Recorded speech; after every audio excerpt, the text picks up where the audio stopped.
Yeah, we are live now. Good evening, esteemed faculty members and all the delegates. Thank you for joining.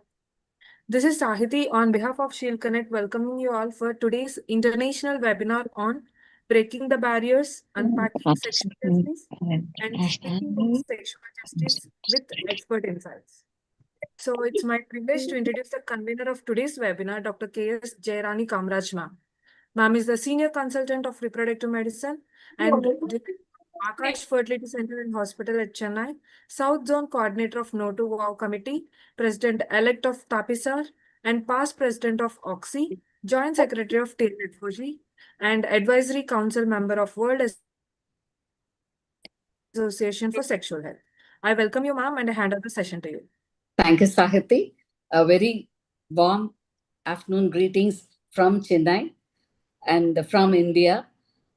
Respected Chief Guest, Dr. Faisal, Dr. Sunita, and all my senior Foxy presidents and the special guests here, Dr. Shantakumari Madam, Dr. Suchitra Pandit Madam, Dr. Madhuri Patel, Dr. Uh, and the senior VAS leaders, Dr. Alan Gyami, Dr. Rosdani, Dr. Esther Corona, and all my senior friends in Foxy, Dr. Kiran Mai, and all the senior faculties who have joined here. It gives me an immense pleasure and honor and a privilege to welcome you all on behalf of World Association of for Sexual Health for this international webinar about breaking the barriers, unpacking the sexual justice, and in the theme that we have the sexual justice, what we can do for this World Sexual Health Day, which is observed all over the world. As a member of the Advisory Council of WAS, I feel deeply proud, honored, and really privileged to welcome you all for this webinar all across the continents and all the disciplines from OBGYN and from the family medicine and also from the psychology and from the psychiatry. And it is a real blessing to have you all here. So we have here to talk on a very common purpose, that is the to advance the sexual health and sexual justice as a fundamental human right. So this year the theme, we know the sexual justice, what can we do? It is not just a question, but it is also a change that we all call for action, and for the policymakers, professionals, educators, communities, and every individual to work on this focus to make the change in this sexual justice. So sexual justice is about a very important ensuring dignity for the women as well as for any human, and equity, respect for all people, regardless of gender, age, or identity. It means that breaking the silence, remove the barriers, and creating a world where consent, safety, equality, and all this to be there in the sexuality. So today we have a very great insights from senior people who have been working in this sexual justice related work for the human, that is for the women of India and international. We have here very dynamic persons who are all working with for the domestic violence. Dr. Shanta Madam, who has a very great work in FIGO, working for the dynamic work on her violence against women up to the international level. She has taken India, and we have her here for her insights on the violence for the what is the existing violence about the women and what are the way forward. Everything she's here to throw us as insight. And we have here our adolescent health committee chairperson and the vice person, Dr. Rosa Madam, who have been working a lot of work in the adolescents for the Indian adolescents. And I have the great pleasure to welcome you all. And we have here about a very important thing is the Sexual Justice Declaration, which will be given by our past Vice President of WAS, Dr. Alan Gyami, which is his great work for this sexual justice. And we have all the senior people here, Dr. Chitra Madam, Dr. Kiran Mai, and Dr. Madhuri Patel, Dr. Bhaskar Palsar, who will be all joining for this wonderful webinar with a very great warm welcome to all the senior faculties here, and a very special uh, greetings from India to all the international faculties too. So we welcome you, and we start this webinar's inauguration. So inauguration, we always uh, start as a traditional and culture way to give our blessings, to get the blessings from our uh, Tamil God. That is the culture, what we do. There's a Tamil Thai Varthu for Tamil God to invocation. It's an invocation to shower the blessings of Tamil Thai Varthu. So we start this inauguration with a Tamil Thai invocation song. Shahiti, can you play?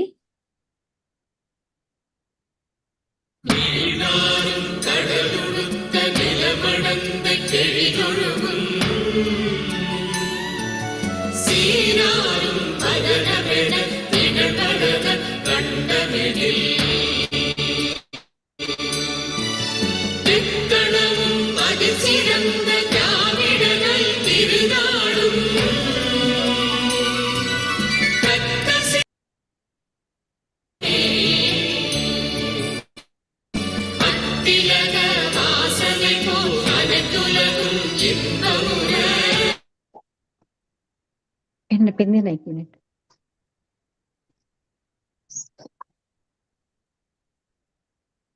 Shahiti?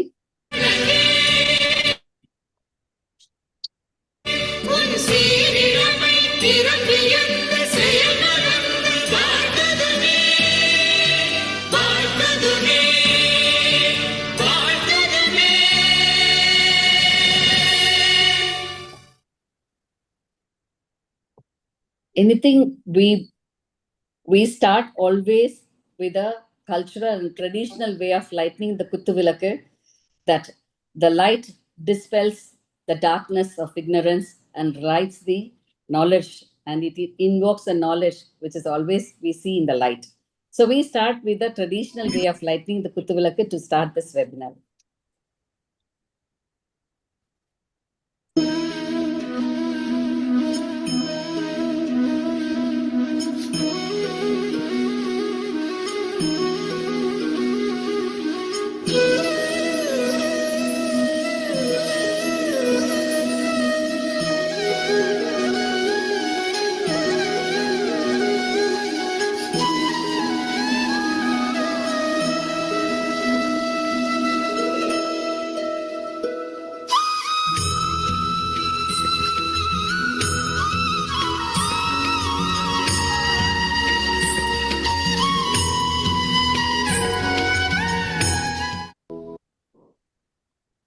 Thank you.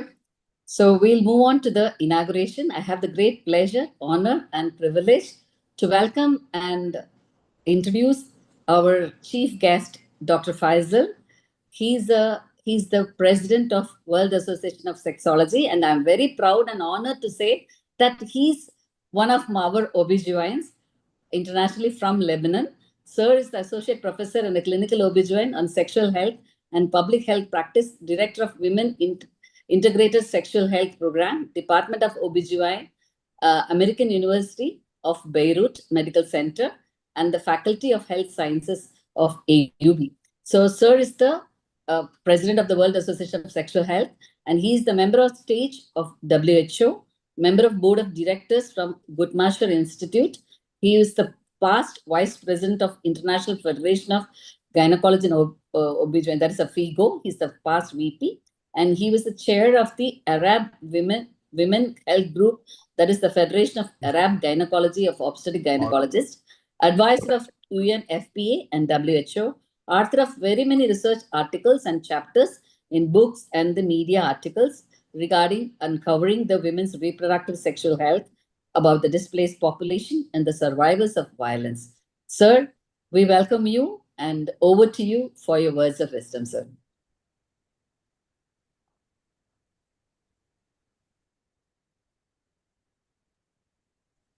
Thank you. I don't know if you hear me, but I want to thank you very much. And I want to send you greetings from Porto to Chennai for this amazing webinar. And at the same time, I want to send you the greeting of the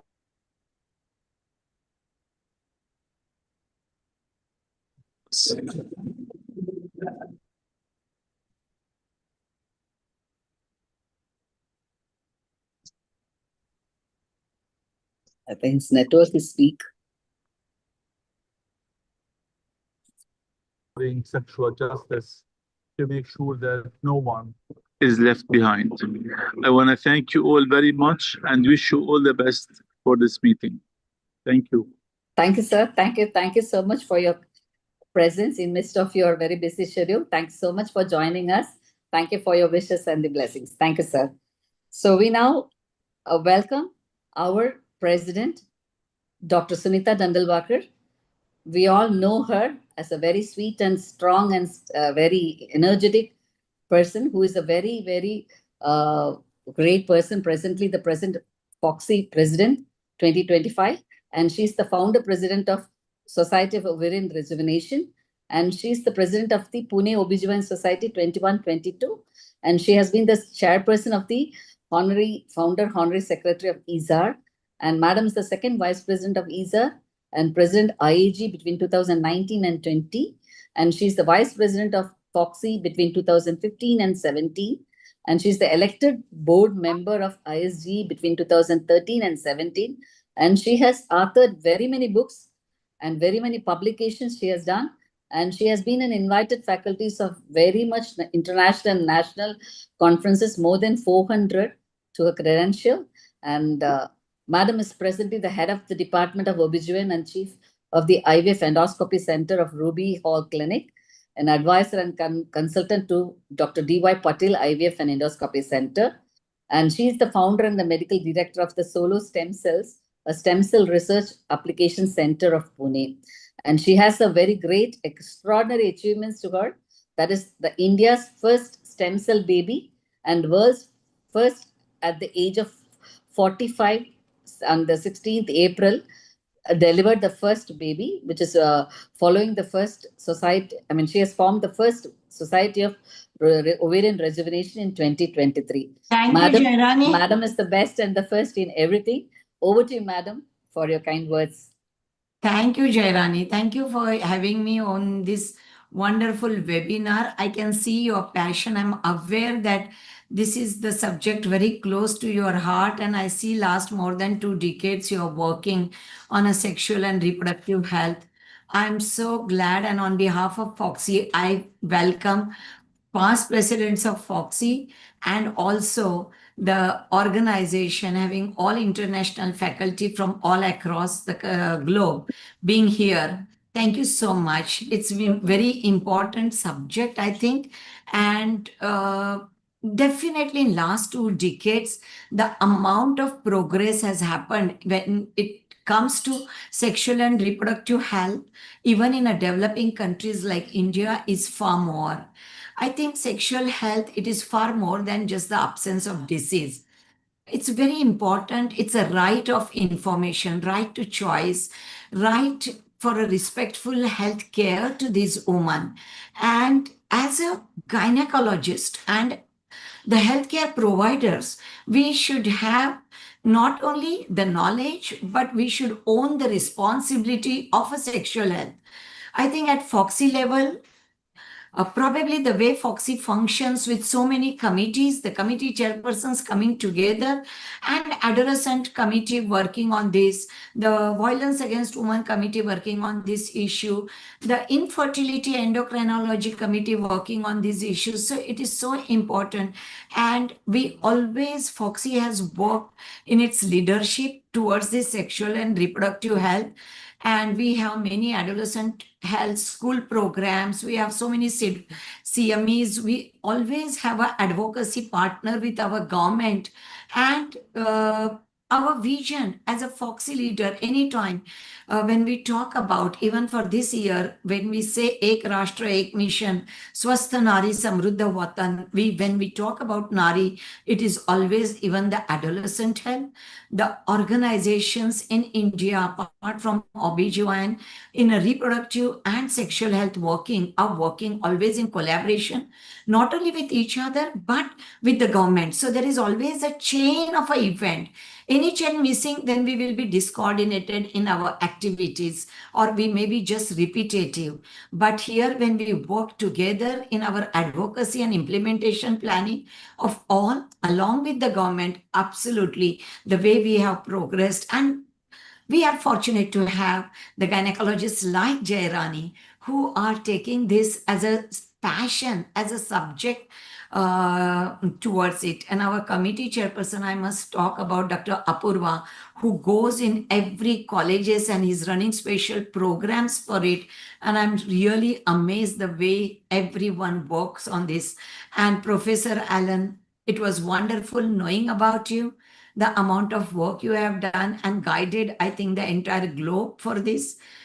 It's wonderful to be with you in one frame. And thank you. And looking forward to see you sometimes in person too.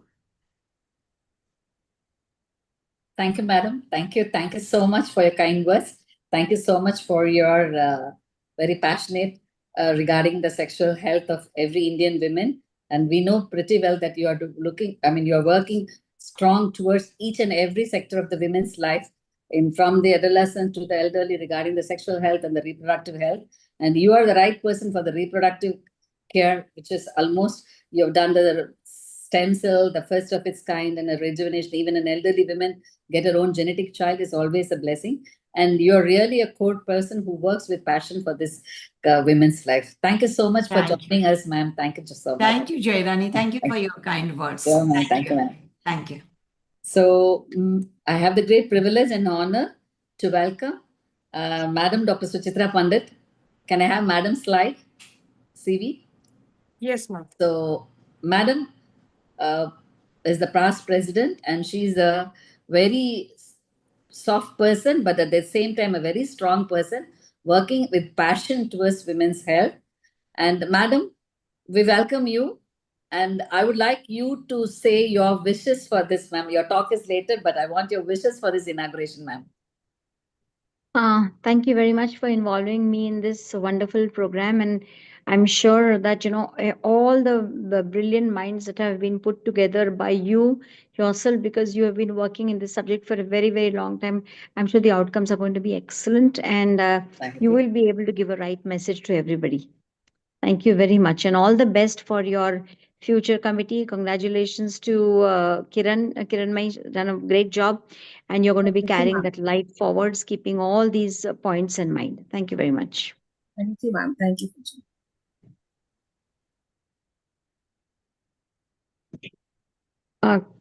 Jairani, can I continue? Should I continue? Madam, 1-2 minutes, we'll finish up the inauguration and then we'll start your talk, ma'am. Sorry. Fine, okay. So No I just problem. want to you all to say a words for this first webinar of my position, ma'am. That's why I want your blessing. Yeah, I have the great privilege and honor to welcome Dr. Shantakumari, madam. Can I have Madam CV? So we all know, for the women's violence, if the word comes, it is only Shanta, madam. So she is the person who is behind this very important, initiative which she has done for the women in India regarding the violence against women. Madam has started the Dira program, which is a very, very internationally now well-known even in FIGO, that she is the person who is working for the women's reality, what they face in the everyday life, right from the house, right from the public, right from the workplace. She has done so many work and initiative regarding the violence against women. So, madam, it's my great pleasure and honor to welcome you, ma'am. I want your words of wisdom, ma'am, for this inauguration. Good evening. Thank you, Dr. Jairani. In fact, it was a pleasure to see my friend Faisal. We have worked together in FIGO for a long time. I think Faisal has left the.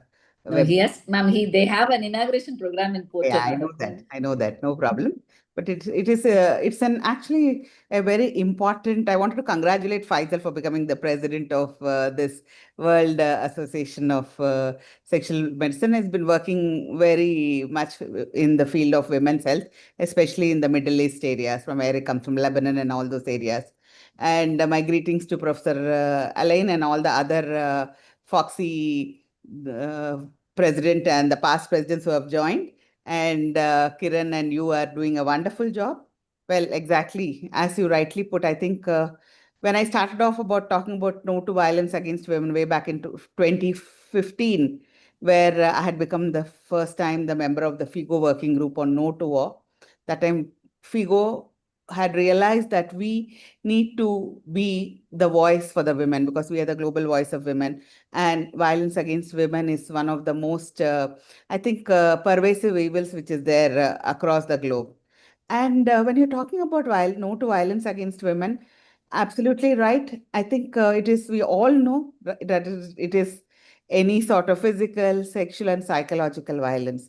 So your association, this World Association of Sexual Medicine, and talking about this sexual justice and social justice for women is very, very pertinent in today's world because we find that violence against women has become one of the most common social evils. And it was like, thought it was looked at as something which is a matter of fact, or it's something which is always there. What is there new about that sort of ideas were there pervasive in the society? Unfortunately, it was never looked at as though it was a crime or something which everyone had to object.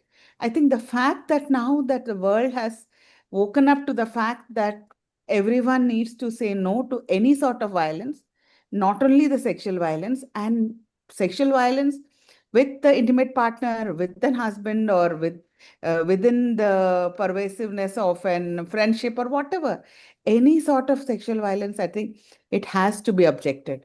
Few years back, you all know that suddenly this Me Too movement, when it started, it just started without it. It was looked at as it was some sort of an backlash of one particular woman who couldn't achieve something in life. But slowly, everyone started realizing that it was not an individual case. It was the voice of one woman who was speaking not only for herself, but for many more in the world.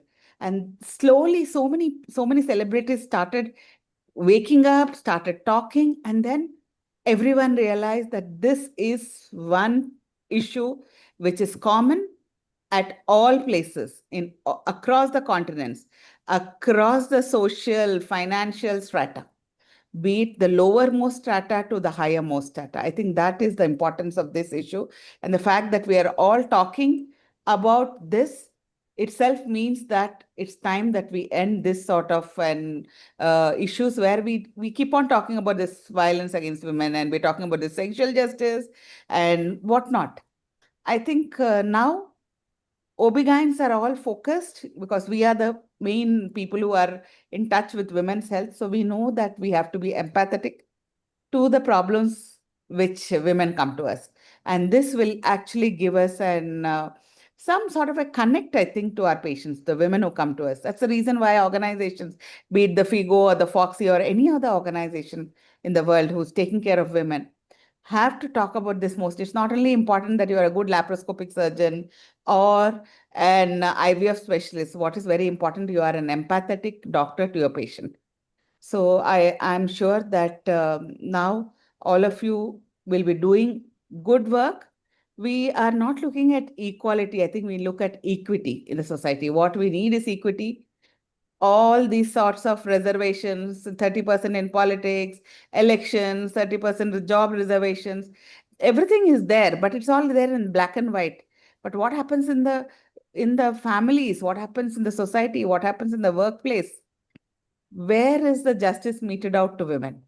So we are all very lucky because we are belonging to a strata where educated, and most of us are in a position to help women in need. So let's take the opportunity to come together and see what best we can do to help women at least come to par with all men and women on the same foot. So wish you all the best, and I'm sure that together we can make a difference.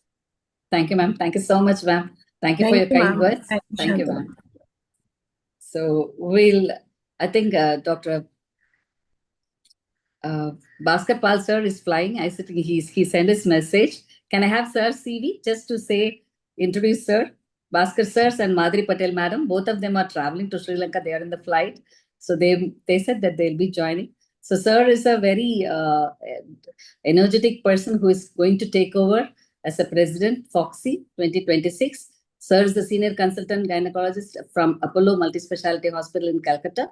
He is the chair of the endoscopy committee of Suffolk and chair of the AACOG RCOG 21-23 and the president of IAG in 2022 and 23. And he's the Foxy representative to SAFOC in the year 21 and 23. And he was the chair of the organizing committee of ACOG Calcutta on 2023. And he's the past president of Bengal OBGYN Society, a clinical examiner of MRCOG Part 3, and the author of more than 40 papers and book chapters. We welcome you, sir. Sir will join a little late, so since he's traveling. Can I have Madam Madhuri Patel's Madam's CV? So I'm very proud and privileged to welcome Dr. Madhuri Patel, who is the past Secretary General of FOXY between 2021 and 24.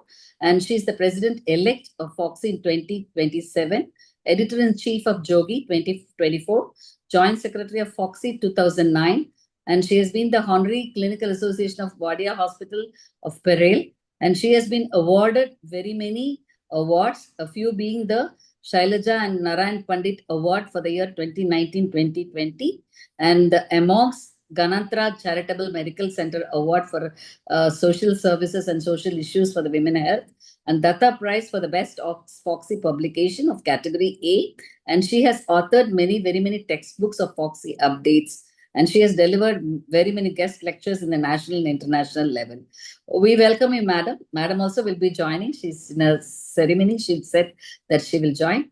So we thank the chief guest. We thank the special guest who have joined here in midst of the busy schedule. And we are now into the academic session. So I have the great pleasure and honor to welcoming the chairpersons, Dr. Rozdani. Can I have Madam Rose CV, Sahiti?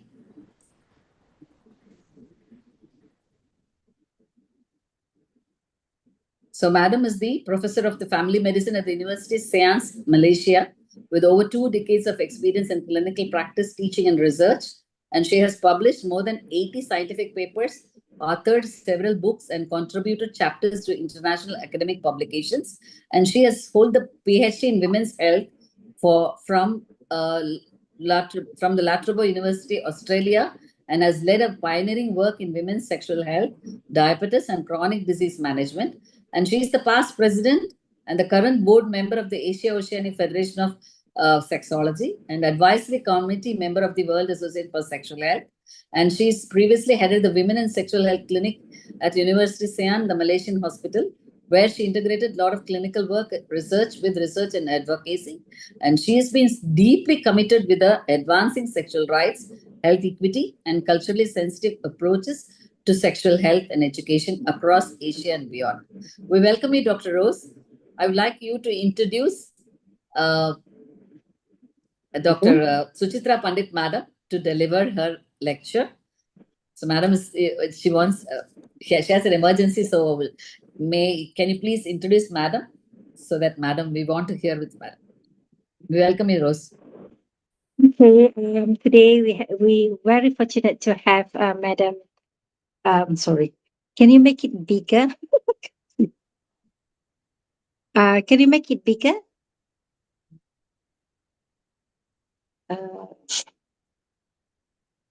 I can. Can you send to my phone, please? Can you make it bigger? Yes, ma'am. Can you make it bigger? I can't see Yes, properly. ma'am. Yes, Bigger. ma'am. Okay, just give me a second.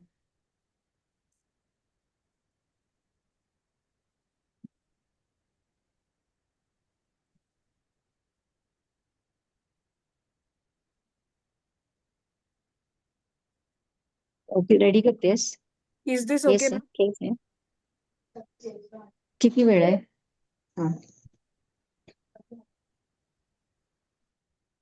Okay, we have with Is us this okay, ma'am? Professor, yes, Suchitra M. Pandit. She is a consultant in Department of Obstetric and Gynecology, Surya Group of Hospitals in Mumbai. And she is a Foxy representative from 2024 to 2026. And also associate members of FIGO Ethics Committee up to now, 2025. Co-chair NCD Committee SAFOG until now, and also international representative of organizing gastrosis. She also a chairperson for AIC RCOG up to 2020. Previously, she also became a president for ISO PARB, president for Gastrosis India Association until 2023, and also president for Foxy and ICOG up to 2015. She also president of Mumbai Society of Obgyn for 2 years, 2013 and 2014. And she have a lot of other important committees that she held throughout her career. She also got a lot of awards, yeah, related to figure women's and all the medical related activities. I think Yeah, it's I good can. for us to have, yes, Prof. Yeah, Dr. yeah. Suchitra. Thank you so much. Thank you so much, Professor Rosiani.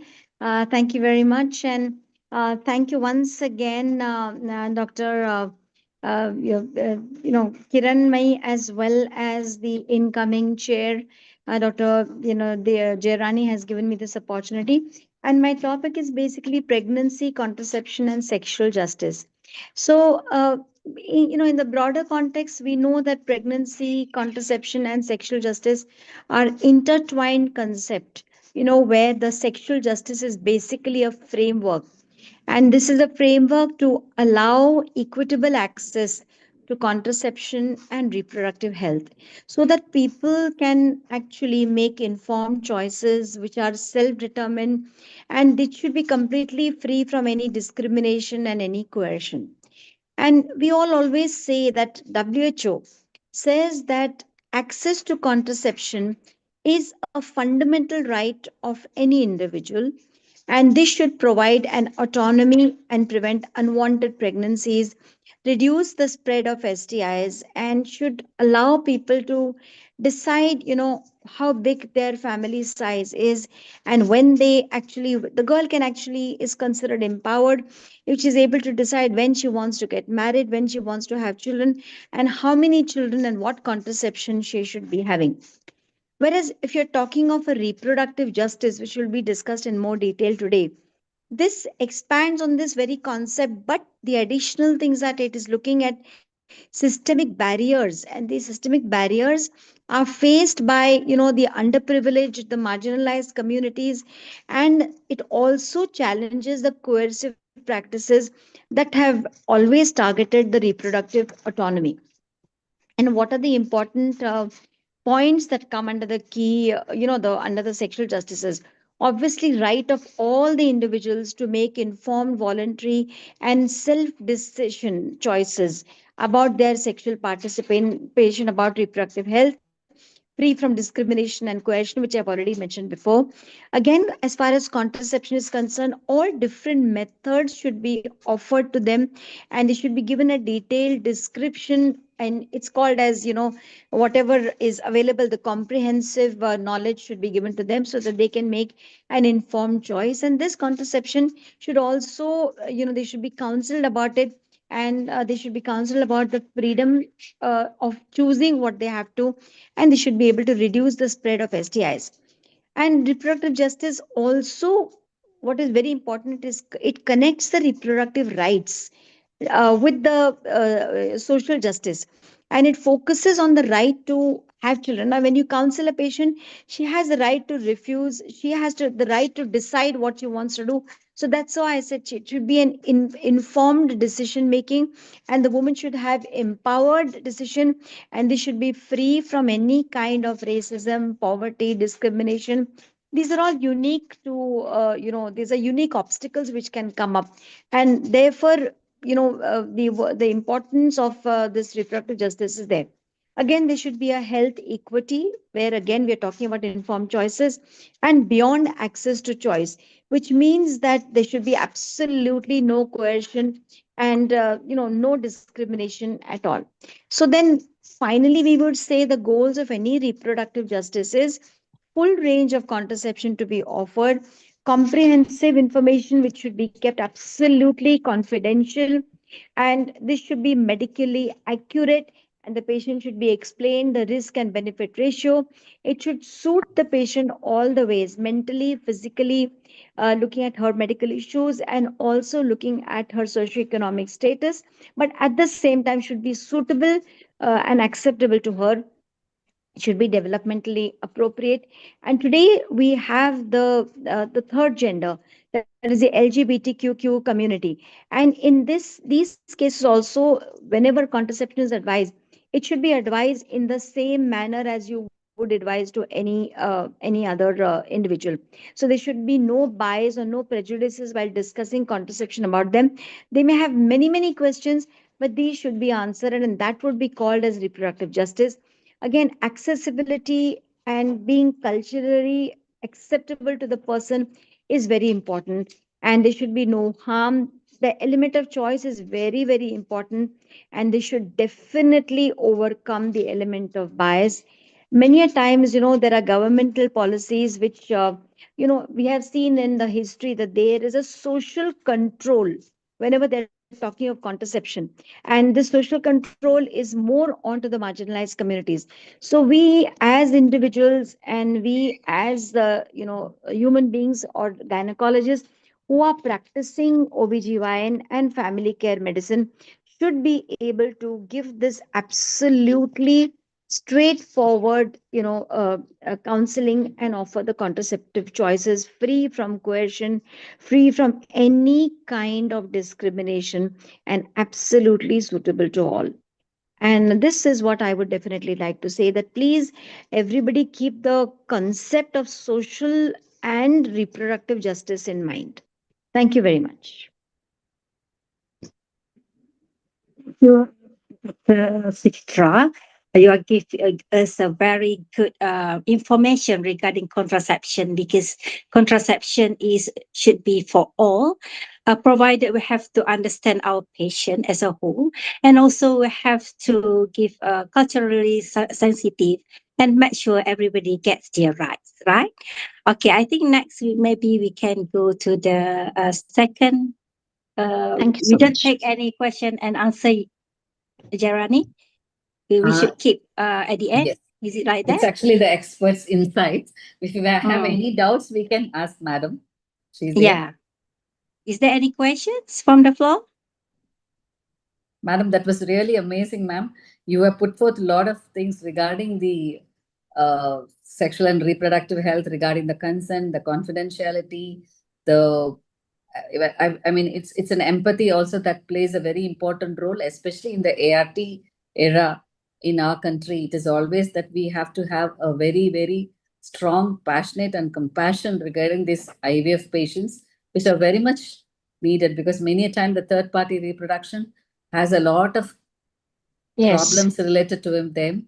So it is our responsibility as OBGYNs to look into this women's need of the baby. At the same time, there have been a lot of exploitation also being happening. So we should all be focused towards this, as you rightly pointed out, with the confidentiality, with the compassion and the passion, ma'am. Thank you, ma'am. Thank you so much for joining us in midst of your busy schedule. Thank you. I'm so honored Thank you to so have much. your presence, and I take my real thanks for your love and care for me, ma'am. Thank you so If much. I can know Thank you, about the ma'am. policy, can I know a little bit about Yes, policy regarding contraceptive among adolescents, especially on emergency contraceptive in India? Can you share with us? Yes, emergency contraception is actually freely available. It doesn't require any kind of a prescription. It is available even at the local chemist shops. And in the medical colleges, usually there is a contraceptives, a clinic, a family planning clinic, which is functional during certain times of the day. But emergency contraception for adolescents, now when we say adolescents in India, because of the POXO Act, we are not able to talk about, we give them the knowledge of contraception, but we don't, actually encourage them to use or, sort of practice sex simply because of the POXO Act. POXO is a prevention of, we don't want our young children to get pregnant. So 18 is currently the age, though Foxy has been trying to get the age down to 16 and saying that 16 is consensual sex. But between 16 and 18 is the gray area. So, therefore, above 18, definitely the emergency contraception is available.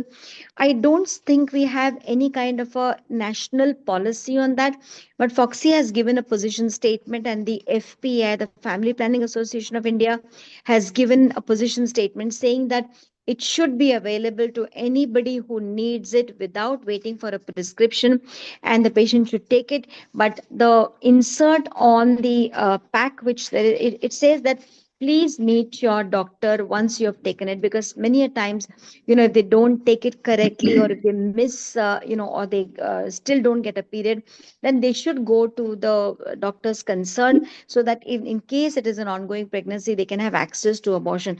Fortunately, India, the access to abortion is not difficult. Our abortion law is very, very liberal, and most of these centers will be registered for abortion care and comprehensive abortion care, which is along with the contraception and the counseling. So that way, right up to 24 weeks, majority of the hospitals will be licensed and registered for giving this particular care.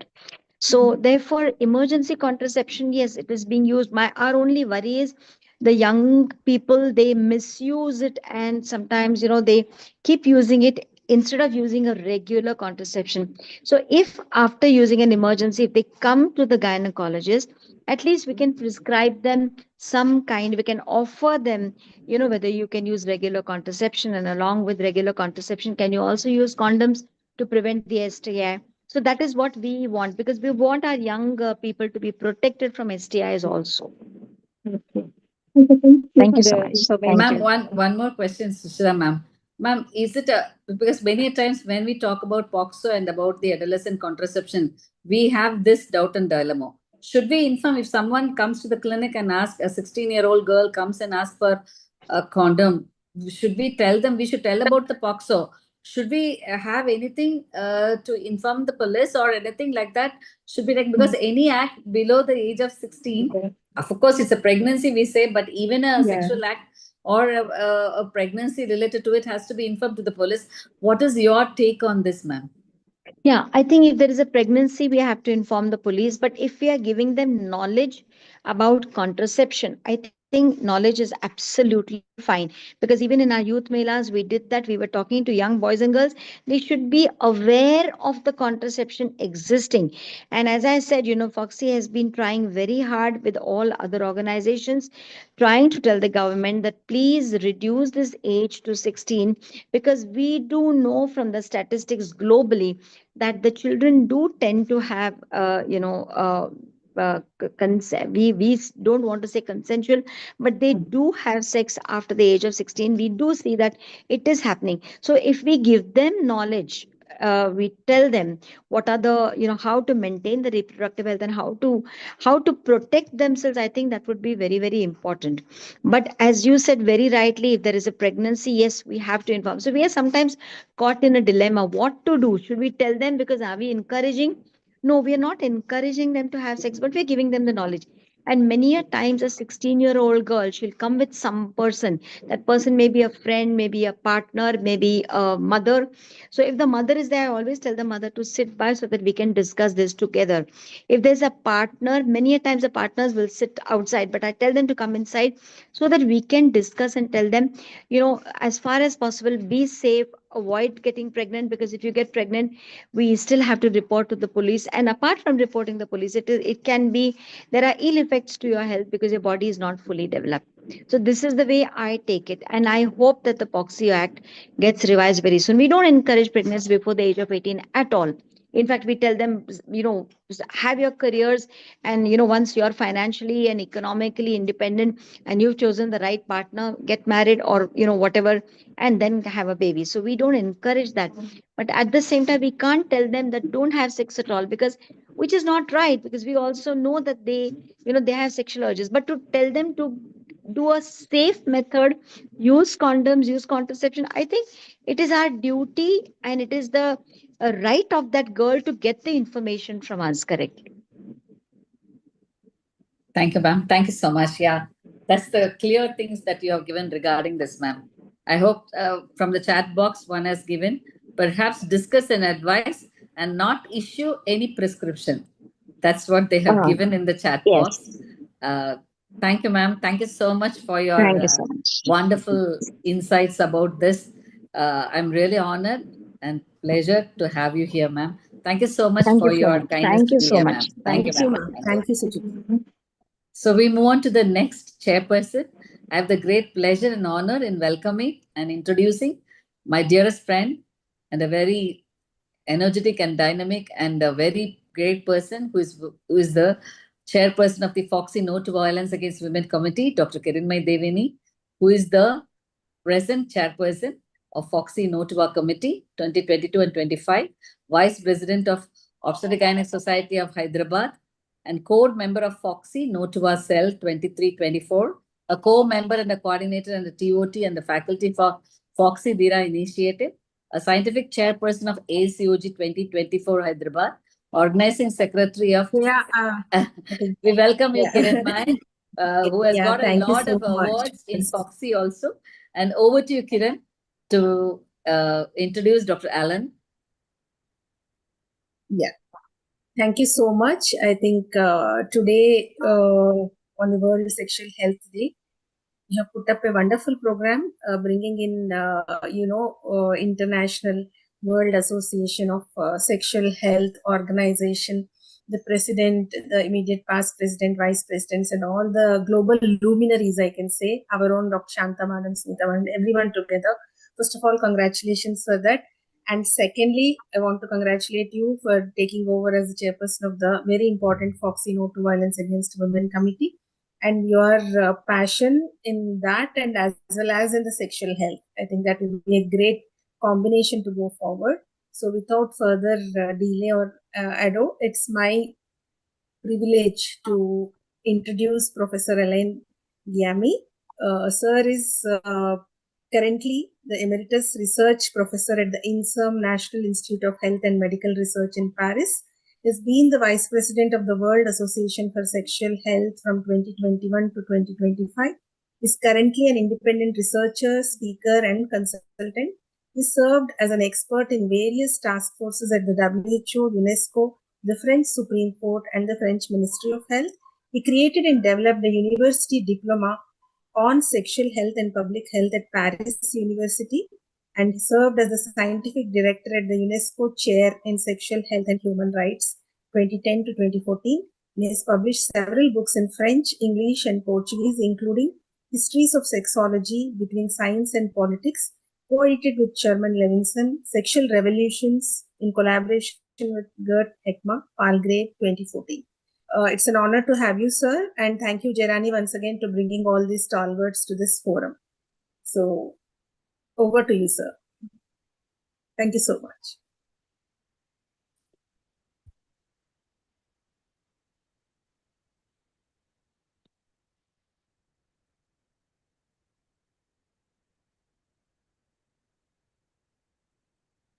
Thank you, Jeremy. Thank you, member of the faculty group. Thank you, dear colleagues. I'm very honored to be among you, and it's a great honor for me to share ideas with this group of very dynamic and active person and women, I would say, mostly. I'm sorry we don't see more men interested in sexual and reproductive issues, and maybe, I mean, maybe this is something to reflect about. So the question would be to discuss, we did, the Declaration on Sexual Justice, and the question is to try to understand why now, I think. So before starting, this one. Oh, I'm sorry.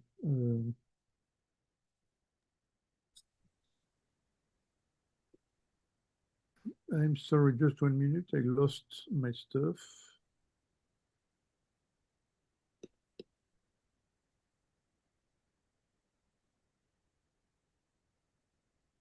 Yes, before starting, I would like to do some opening remark and thank you again for your kind invitation to share some ideas with you, with the Indian community of sexual and other, also Asia, since Rosediani is among us today, and also Dr. Rosa, she said she was from Iran, so it is important to share those ideas in this region. I think we need to say that sexual justice and rights raises a lot of questions about the question of universality, power, domination, values, and in particular, the relationship between the global and the local, and in particular between South and North.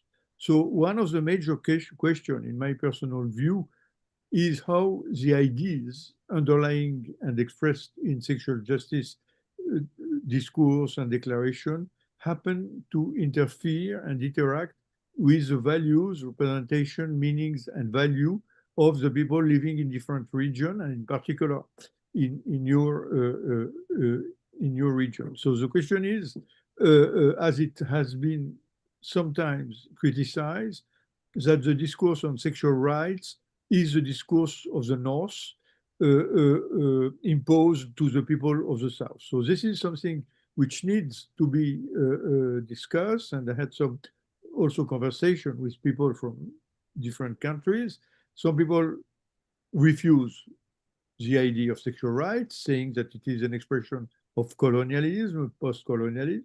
Some of the people say, no, we need the discourse of sexual rights because it helps us to fight against dictatorship and oppression. So there is, among people from the global south, there are different views in relation to justice. So my position here, I was originally a person coming from the south, not very south, but from the south before emigrating to France. So I'm not trying to impose ideas, but to share ideas and open discussion and suggest you to appropriate yourself this idea and translate them in your important cultural, social, and psychological realities. So the word, the concept of translation is very important because if we can consider on one side that justice is universal, but it applies differently in different situations because injustice are not the same in different places. So this is something important, and I must consider in the perspective of the participative process of work that we started in 2021, that this symposium is a kind of continuation of the participative process to share ideas and to offer you to appropriate and translate these ideas in your own language and your own realities to find something common because we are all the same humankind. The process that was developed, for the sexual justice declaration started in South Africa, actually in 2021, and then we convened a lot of meetings, consultation, collaborative events, seminar, which led to the proposal of the sexual justice declaration in Antalya, which was the first discussion with the General Assembly of WAS. And then we had also a steering committee, an important steering committee that I can, which is here, from people from different regions of the world. We participated, people from Mexico, South Africa, Egypt, Mexico, Bangladesh, Hungary, Turkey, United States, Canada, South Africa again, Mexico, and Australia. So it was quite representative, and we have also gender representation. So this committee, which served for the last 4 years, did this important work. We had also a review question, literature about the academic and the advocacy literature. And then we wrote with this group a position paper, which is currently submitted for publication in a peer-reviewed journal. So I hope that within a few weeks, this paper will be published. And it's an important paper. It's a 50-page paper, and it will give everybody the possibility to understand and develop the underlying, ideas that lay under the declaration. Why now? Why now? Why do we need justice, social justice and sexual justice in particular right now? We are faced to unprecedented attacks against sexual and reproductive rights, which means restriction of evidence-based comprehensive sexuality education, anti-gender campaigns orchestrated by powerful lobbies, recent political situation in the US and other countries that treat academic freedom, freedom of speech, and autonomous research and publication. And at different levels, these attacks are widespread, unfortunately, not only in the United States, but in South America, in Central Europe, in Asia, in the Middle East, in different places. So there is something like a framework, of attack.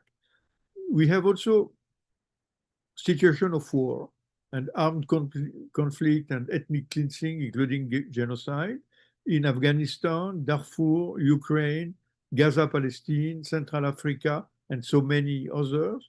We have a health crisis, malaria, COVID, dengue, fever, HIV, obesity, and we have also an economic and climate crisis. And recently, I saw that in Pakistan and Punjab and this region of the north of India, there was a big crisis related to the climate. So then we have also the social and economic inequalities related to class colonial oppression and domination, which are increasing, which means that the rich are getting richer and the poor are getting poorer. So this is something which has to do, which has some impacts on sexual health and rights.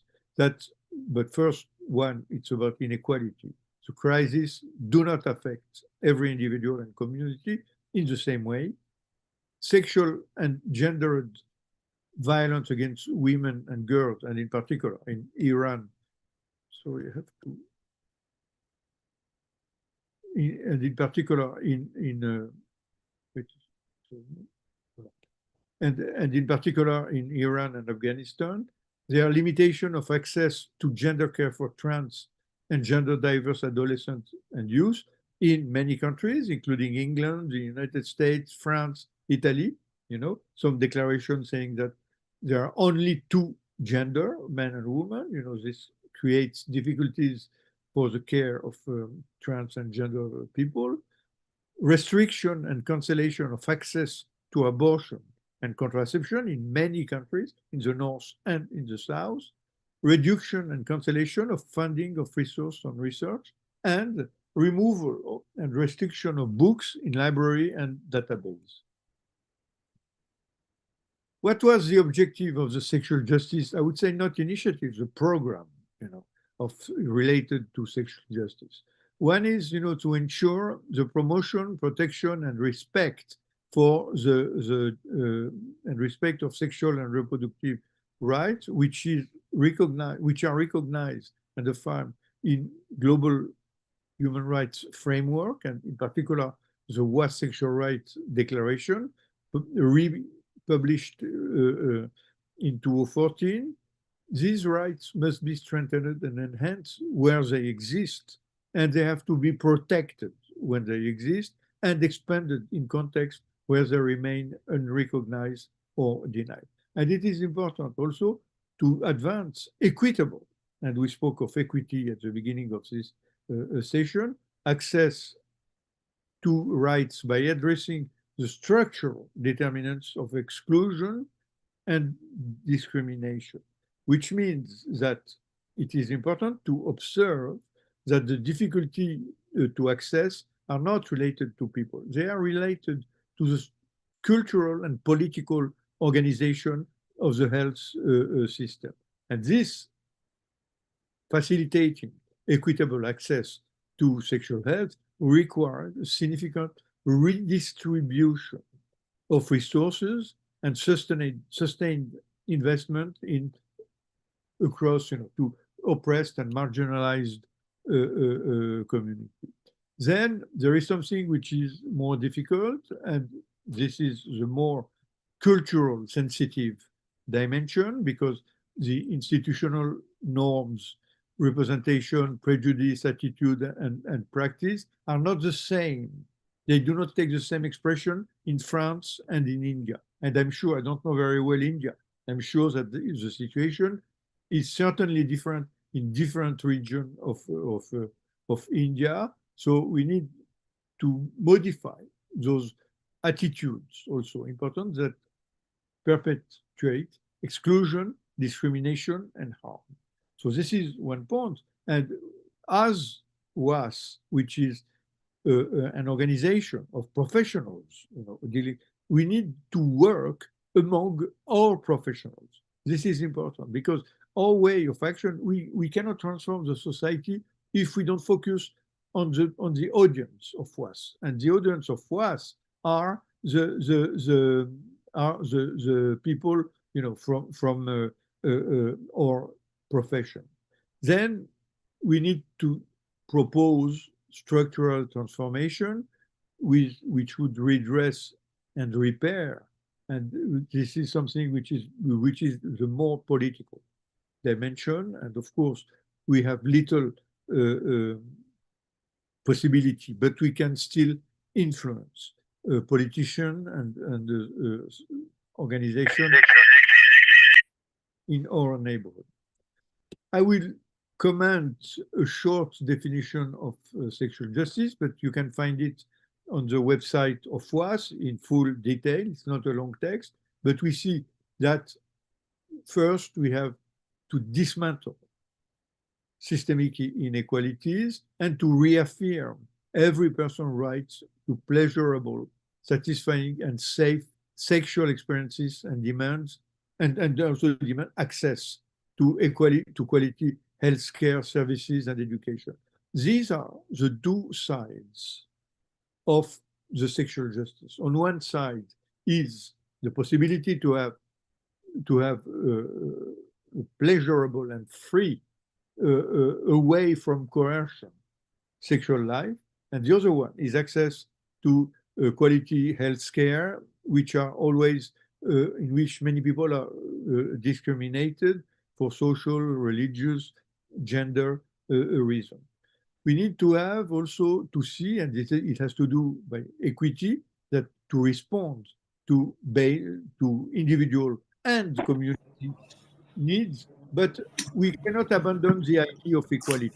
We need to find a balance between equity and equality, because we have an amount of resources, we have also an amount of needs. So it is important to keep, to keep the possibility to maintain equality while ensuring equity.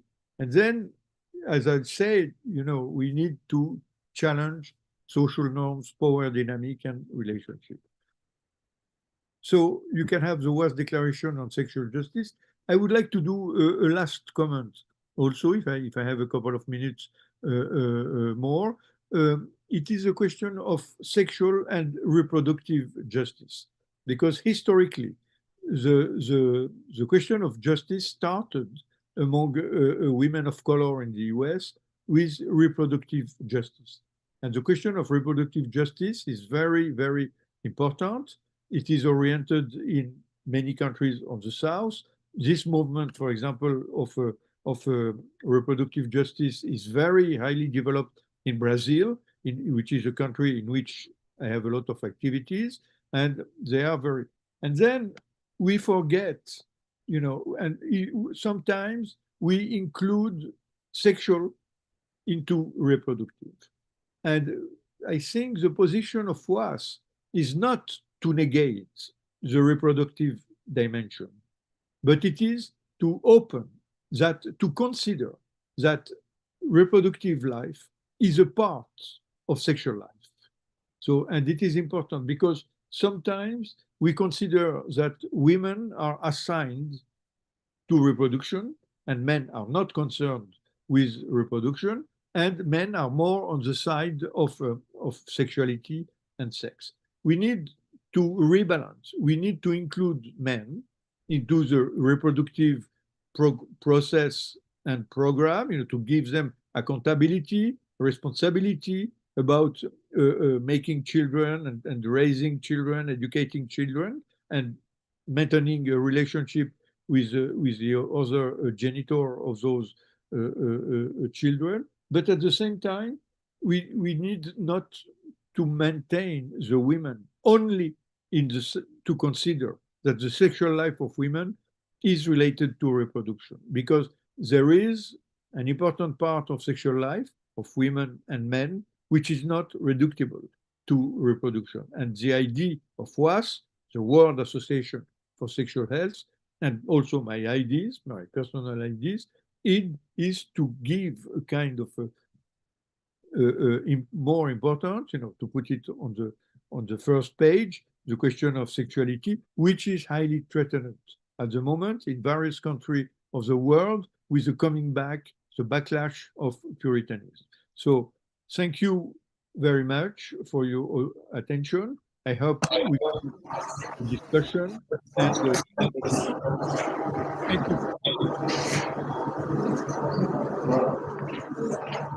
Thank you so much, sir, for that phenomenal work and sharing with us.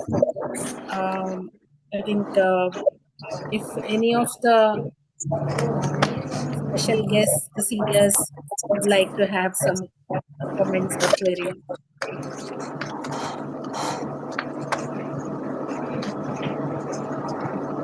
Thank you so much. I think this term and terminology of sexual justice encompasses everything across the gender spectrums and across the sexual identities, LGBTQ, across the disparities, and the reparative justice that you have spoken about. Thank you for all your inputs. Thank you, Jairam. Thank you, Alan, for joining us and giving all your, our great deliberation on the sexual justice. And you have really worked with that, and it is really an honor to have you here from the first-hand information of the person who made this declaration. Thank you so much for joining us, Alan, and thank you. And we are really honored to have your presence here. A very, very special thanks from our Foxy and from India and from all the OBGYNs from all over the country. Thank you so much, Alan, for joining us. Thank you for your invitation.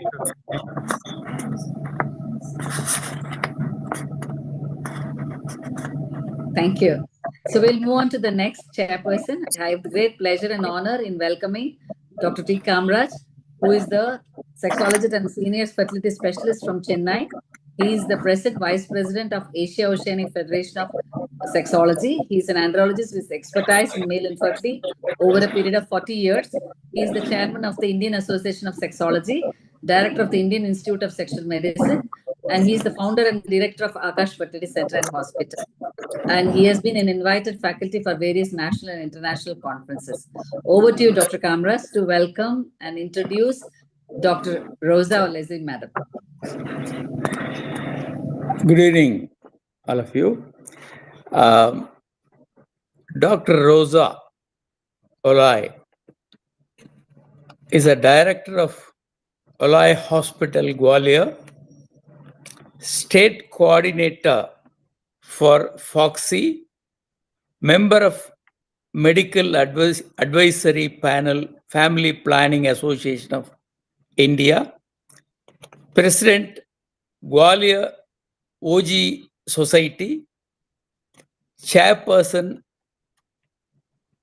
SBZ, Madhya Pradesh, member, National Screening Committee, Family Planning Association of India, Representative Board of Trustee, HUQUQ South Asia, Fellow and Member, Board of Governing Council of India College of OB-GYN, Vice President Foxy 2014, Chairperson Adolescent Health Committee Foxy 2012. Thank you, Dr. Kamraj. I think we can talk a little more. Thank you so much for the kind introduction. Thank you. Well, can I just start away? So at the outset, I would like to congratulate my dear friend, Dr. Jayarani Kamraj, for putting together such a beautiful event, which I was initially thinking, Jayarani, what it's going to be, but it's absolutely fantastic. I've been really enjoying hearing Professor Ellen just before my talk. In fact, he was able to cover a lot of things I was going to say, but I'm going to skip those things and go away and talk about the most important aspect of health and the group of people that we try to monitor in adolescent age group, which according to WHO is from the age of 10 years to 19 years. And this is a very, very special part of, stage of life in any human being, where there is a period of transition, there is curiosity and risk taking with misinformation, exploitation.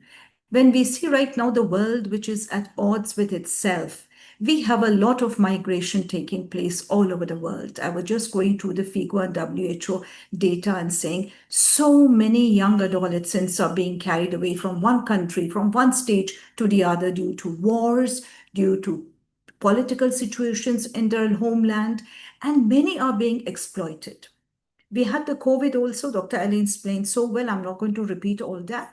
But when we talk about social justice for this age group, I understand that we are not going to prevent harm, but we are going to empower these adolescents. We are going to empower the individuals, let it be adolescent or, elderly people like youths and above. So to empower them, we have to see that what are the areas that is a problem at that stage. And that is because there is a lot of stereotype, there's a lot of pressure, myths which is there around, especially if I talk about India and the South Asian countries, Pakistan, Afghanistan. I don't know, parts of Malaysia as well. There is a lot of myths regarding menstruation. There are a lot of things which are wrong and they are not being conveyed well. So what happens is, in short, lack of good information which is given to them. Like in India, especially if you see in the rural areas, if you're menstruating, if a girl is menstruating, or maybe a female is menstruating, they're not allowed to enter the kitchen. They're not allowed to touch any plates. They're kept in a room which is dark and they have to be sitting there eating their food. They are treated so badly. So these myths are there. A lot of things when we talk about boys, Dr. Ellen mentioned about involving boys. Yes, because there's a lot of myths about masturbation, a lot of things about macho-ness, a lot of myths about girls should only be crying, girls should always remain silent, they cannot be outspoken. Gender equality is, of course, there. In India, especially, there is preference over the male gender. Boys are preferred, unfortunately. So there is something that has to be done towards that, and that's cultural. I think we have to think about our cultures, our values in form of thinking to respect the girls and women. So gender equality is another part that we have to consider. Unfortunately, still early marriage is existing. Whether we have this POXO Act or anything that we talk about, I'll talk about it a little more in detail. We have seen about 24% of the girls, adolescent girls in the rural area who are married, unfortunately. We come across complications of early marriage, which is teenage pregnancy. We see about, according to the National Family Health Survey 5, it was mentioned there are 6% of the adolescents who get pregnant. This is still going on in spite of the work Foxy or other organizations are doing. So this is something that we have to come across, and I'm so happy that you're picking up this point at this stage of talking about justice and gender indiscrimination. Sexual harassment and abuse, it's still going on. We have seen lots of news, lots of messages during the corona time, where how in certain countries like Philippines, we used to see how these young children are being exploited for money. We have seen videos, we've heard about the progress that has been going on. Unprotected sex, going with the fear of shame, not speaking, and turning into pregnancy. We are now in an area of digital. We are now into artificial intelligence. Use of media, use of wrong chatting, pouring out to an area of intelligence where nobody knows who's behind the screen. That again is something that we have to think about, which may cause a little challenge towards our adolescent. Talking about this would also include mental health and depression. Now, when we talk about these challenges, I think there is something that we can think about. If we can, I can, talk in short about comprehensive sexual education, which my experience has been in India. I've been working with the Family Planning Association of India at the same time. So we have got these school health programs, which are going on very well. We do not call them sexual health, but we call them school health programs. Cambridge is familiar with the video and the youth programs that we have done. So going to the schools, taking permission, we talk about health issues. And we even like to invite in these school talks our parents, where they come together, we distribute booklets. It's all about health, very general. But when these girls come to you, to your clinic later on, or when we have an adolescent-friendly health centers, that's another area where the Federation of Obstetric Society in India has established. Maybe we could have as a role model in other countries, maybe the South Asian countries, because basically the culture looks to be a little same. So the adolescent-friendly health centers are places in the school, in places where it is really available and easily these youths can come. Maybe it could be in a mall, it could be in a health center or any government, maybe a primary health center. The government of India is also working towards it. However, FOXY, that's Federation of Obstetric Society of India, had taken this into a very large scale, and we have also the guidelines. So those of you who are interested, you can go to the FOXY website. Initially, I had done it when I was a chairperson, but it has been updated. So I think that would be something can help us up because the time is short. I'm not going to go into details of it, but we do have a training of trainers. We have modules where the gynecologists need to be sensitized. No matter how much we talk, it is our colleagues, it's our doctors, our fraternity has to be sensitized, not to be judgmental. How to talk, how to consult, how to counsel, to listen more rather than talk. This also applies when we talk about parents' relationship within the community. If I can say there are three protagonists of change: the individual, the community, and the institutions. I talked about the institution like Foxy government. Individuals are the parents. Family is a core place where the respect, where values come about. It's so very important to involve the parents, the mothers especially, when we talk. As gynecologists, we deal with girls. So my experience has been involving the mothers when we talk to these girls in the schools. It's so important to bring these three things together. You cannot individually do anything. It has to be a team. It has to be your institutions and society as large, where culture comes into point. Moral values is, I would say, one of the important aspects of spiritual health.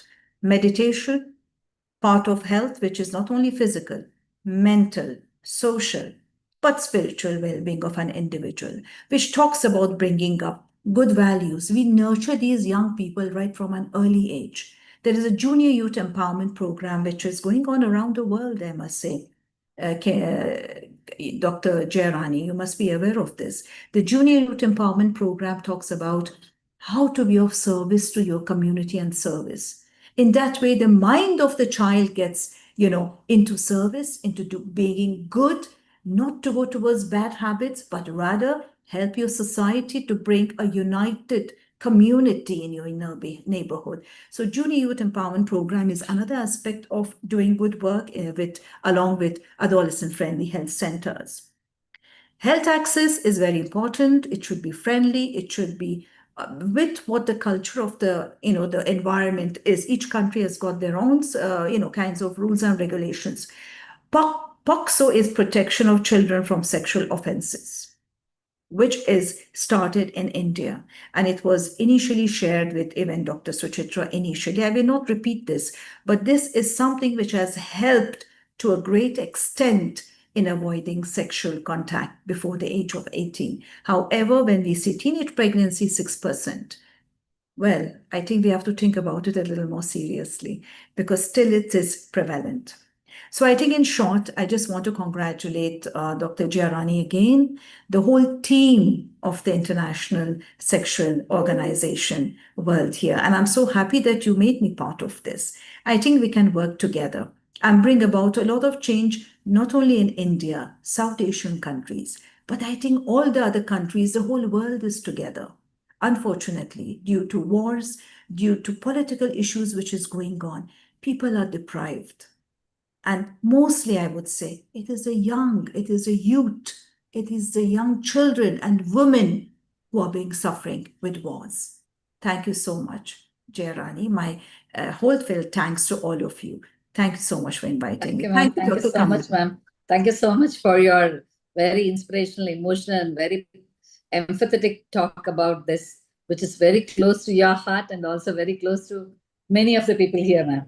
What you rightly said about the adolescents, right from the sexuality education up to this youth involvement and how to bring the moral and values in the family from the parenting, everything is very important in the adolescents age group to groom their mind, their body, and everything is very important. And as you rightly said about how they can go ahead with the control of their mind, with the meditation, everything plays, each and everything play a role for this children at this age because it's a vulnerable age. Everything, the maturity, even the physiology of their brain, there is a lack of maturity. But at the same time, there have been a incongruence of their mind also in the maturation of the prefrontal cortex and other things which we know scientifically, which is very much make them vulnerable to many of these events, many of the accidents, many of their attitudes towards everything. So in that way, what you said, that we have to think as a very holistic way of the three things, that the parenting, individual, and as well as the institution, which all play a role in bringing up the children in the adolescent age to make them travel through this adolescence in a beautiful way so that they don't fall into the crisis and they come out with the best life. And that will definitely, we all have a very important role, ma'am. And I'm really proud and honored to have an association with you and looking forward in my committee to work in hand with you to take a very good initiative for many of the adolescents who are almost two-thirds of our world, almost half of the world population is with us. So we have to have a responsibility and real need for these children. And we can definitely look forward to work with you, ma'am, to take in active steps. Thank you, ma'am. Definitely. Thank you. I'm all with you. I know you will take this committee to a great height, and I'll be proud to see you there. Thank you, ma'am. I'll be Thank you. with you. Thank you. Chairperson, Dr. Kamraj, if you want to say Ah, anything. it's an excellent presentation, ma'am. Thank you very much. Ma'am, I'll ask you a simple question. How many gynecologists you enter into the puja room during menstruation? Whether your gynecologist are doing that, first of all, they are entering into the puja room during menstruation. I cannot speak for all. You're putting me into a spot. But what I can say is that many of the gynecologists, especially, I would also say, let me say about my patients, my experience with I deal with female women. Let me talk about them. I know that 40% of them, it's a myth for them. Madam, it's okay, we can accept. What about qualified gynecologist? I really don't know. I've never had two conversation with them. But again, what I was trying to say is coming to the point, even my educated patients, they don't have this myth. It's only the people who are, deeply into a culture where their mother-in-laws or their environment of home is too much with these myths. they are the ones. I mean, in my experience, I deal with both strata of society as patients, but the educated ones, they don't follow this. The ones who are not educated, especially I work in the villages, Dr. Kamraj. I go to villages, to all these rural areas around Madhya Pradesh, and I feel that there 95% don't go to the kitchen. I can be very sure about my experience towards a rural area. Sure, ma'am. Thank you. Yeah, ma'am. Thank you very ma'am. much. Thank you, ma'am. Thank you. Thank you so much, ma'am. Yeah, that's a real insight of many of us nowadays. Of course, the media, the social media, and lot of awareness and lot of work from the institution and the organization, and lot of NGOs on working on menstrual hygiene, clearing the myths. Everybody is now much aware of these myths and misconceptions, and definitely, we as a gynecologist has to be still more aggressive in doing many such work, in creating a myth-free India regarding the women's life, right from the menstruation, childbirth, everything should be changed, ma'am. Thank you, ma'am. Thank you so much for your kindness, and thank you for joining us. And Always it's a a great pleasure. pleasure and honor to have you, ma'am. Thank you, ma'am. Always. And I would like to thank Dr. Rose Diani here, who was Rose, giving me. if you want to have any words, Rose, it's your, you can talk. I think she was. Thank you so much for your comment. I really am proud of Malaysia doing such good work.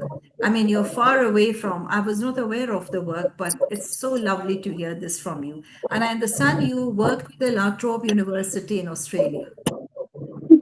I worked in Australia for some time, so I'm quite familiar with the thing. So good that to see you here both there. Lovely. So even though I just heard a little bit about your talk, but I think it's a really good, very nice, very concise about what you are going to say, which is very good, in which we have to empower both the community, the adolescent themselves. And yeah, as we know, because I've just heard India from the news, something like that. Yes, I think we need to collaborate so that we can empower women. Yeah, Dr. Kamalash, sorry to say that. Yes, men as the supporters, the big supporters for women as well. So that, yeah, we try to come up with a very healthy, good type of women, yeah, in which they can enrich their life, and can say something, yeah, can do a correct way, something like that. But I also would like to invite all of us here to join AOFS and WAS, yeah, together with us, because I think we can collaborate more, or we can do some form of programs together, so that we can have a exchange knowledge among us. I think it's a very great pleasure to hear everything about India, and then yeah, I think we have to do something to make sure that every one of us here can empower women, especially here because we are talking about women, and also all human being, uh, towards justice for all, something like that. Thank Okay, you. that's all Yeah. from me. Yeah. Yeah, thank you, Rose. Thank you for your, I mean, very emotional, talk for the passion for the womenhood. And we really, as we educated, empowered, we are always should join hands together all through the continents to work all through and bring all the insights from all the different parts of the world to put into our forum and get the good things from the country and put it in our thing to make it into a very good thing for all the humans all over Yeah, the world, globally, yeah. globally. That's Correct. thank you, Rose, for joining us, and thank you so much. I think we will come to the end of this very much great deliberations of the insights of the experts, and I'm really honored as a convener of this webinar. I'm very thankful for the chief guest, Dr. Faisal, Dr. Sunita, madam, for giving their time to be the chief guest and gracing the presence. And a very special thanks to the all these special guests here from Dr. Suchitra madam, Dr. Shanta madam, Dr. Rosa madam, and Dr. Alan Gyami, and all other people who have consented, but because of some technical difficulties who could not join, like Dr. Bhaskar Pal, Dr. Madam Madhuri Patel, all were very much willing to come and join, and they were all send a very wishing messages for this webinar. And a very, very special thanks to the chairpersons, Dr. Rose, Dr. Kamraj, and my dear Kiran Mai, for all your very special way of conducting this webinar. And a very, very special thanks to all the senior faculties here.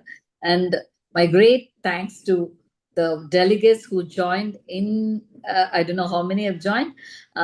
It's a real pleasure and honor to have such a nice forum with so much of knowledge being shared and insights being explained for a very sensitive talk. That is a very sensitive content about the sexual justice. Right, way forward, we have to do a lot regarding this, and I'm very much passionate to work with this focus in the future. And I'm very thankful to all the senior faculties here, and all the chairperson, Dr. Kiranmai, who is still there, and my dear friends, all who have joined. Thank you so much for your time and care, and we look forward to have many more such initiatives to take our women's life into a better healthcare regarding the whole sexuality. Thank you so much. And a very special thanks to Shield for giving us the platform. And a very special thanks to World Association of Sexual Health and our FOXY, as well as our No to Violence Against Women Committee, for joining hands to create this very interesting webinar. Thank you so much. A very special thanks to Sahiti for helping me to conduct this in a beautiful way without any technical glitches. Thank you so much, and thank you one and all. Looking forward. Thank you, ma'am. Thank you, Rose. Jaya. Thank you, Rosa ma'am. Thank you. Thank you, Kiran. Thank you so much. Thank you. Thank Sahiti? you.